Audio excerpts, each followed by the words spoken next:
This is something I see all the time when I go into people's homes. They're trying to actually stop a behavior from occurring. They don't like their dog barking at things. They don't like their dog jumping on people and stuff like that.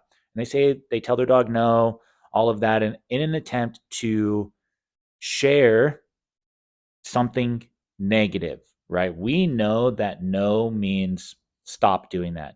But to our dogs, they don't know that no means stop doing that. If we haven't taught our dog what that word means, to them it's just attention. So you can say no all you want until you're blue in the face, but to your dog, all they're saying is, oh yes, okay, great. So when I'm doing this behavior, that's when I get talked to. I get the attention that I want.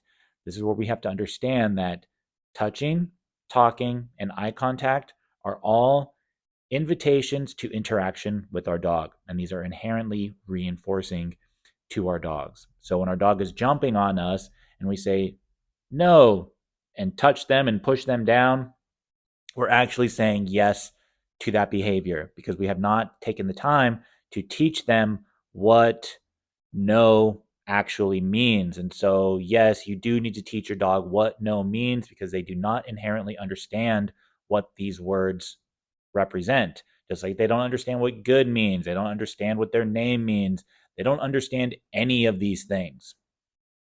Meaning is created through training and an active approach of, applying, like, hey, when I say good, you get some food. That's what that means, right? So if we're going to disagree with something, maybe it looks like no, shh, and then they stop and then they're like, oh, okay, so when I hear that word, it's associated with that noise, and that noise, I didn't like it, so I'm going to stop doing that behavior. Okay. And this is also where I would say, if any trainer tells you not to tell your dog no, run. And because you will continually be struggling with behaviors. No does not mean hitting your dog or yelling at your dog or anything like that. Okay. If you need help understanding that, hit me up. We can talk more about it. Your dog has to understand these words. And so, what I usually tell my clients is like, sometimes it's just about ignoring a behavior. It's like if your dog doesn't get the attention when they're doing the thing, it probably won't continue, right? So let's say your dog is barking at you, like I'm sitting in this chair and my dog starts barking at me. I'm just not even going to look at them.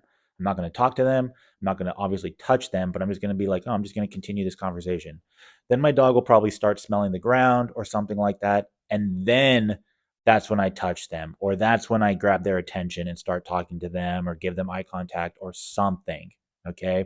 Because then they're going to learn, when I'm sitting here and I'm just barking at dad, nothing happens. But the moment I stopped doing that, that's when I got some attention, and I love attention. Okay.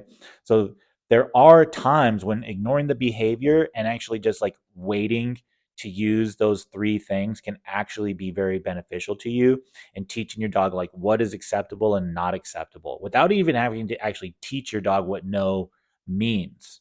Okay. But there can be times when, maybe it's too far gone, or I don't know. There are moments in time. Okay. And there are some behaviors where we do need to actually teach a no and, have an actual conversation around that. But in my experience, that's few and far between.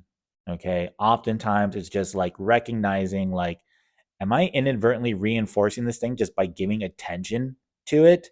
And you can reverse that pretty quickly by just not giving attention to it and giving attention to the thing that you actually want. Your dog is really smart. They are really aware of A plus B equals C. They might try the barking thing again, but they're only going to do it a few times if it doesn't result in something that they want. Because we also have to remember our dogs are constantly looking for self satisfaction. Like they just want to keep the good stuff coming.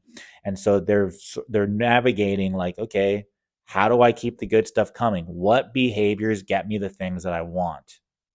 So if barking at me gets me to be like, hey, you stop that, they're like, oh, so keep going? So take a look at some of those things with your dog. See if there is anything that you can do to just stop and ignore a behavior.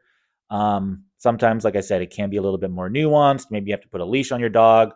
Like sometimes we have to do a little bit more than just ignore the behavior, but give it a try. See what you can ignore. See if you have inadvertently been reinforcing behaviors unknowingly, and just stop that. And then when they stop, then reward them, and let me know how it goes. And I'll also end this. If you need help figuring out how to apply this to your dog, if it just seems like, oh my gosh, I don't know, my dog's just seems so far gone, or the behavior seems pretty bad, hit me up. You can hit me up on my webpage, www.kinderddogpdx.com. Check out our Instagram page. You can hit me up there. But send in a contact form. We can chat. I can understand your situation a little bit better, and we can help you figure out how to get a handle on the behaviors that you're experiencing with your dog. And I can point you to some maybe some other resources. All right. We'll talk to y'all later. Bye.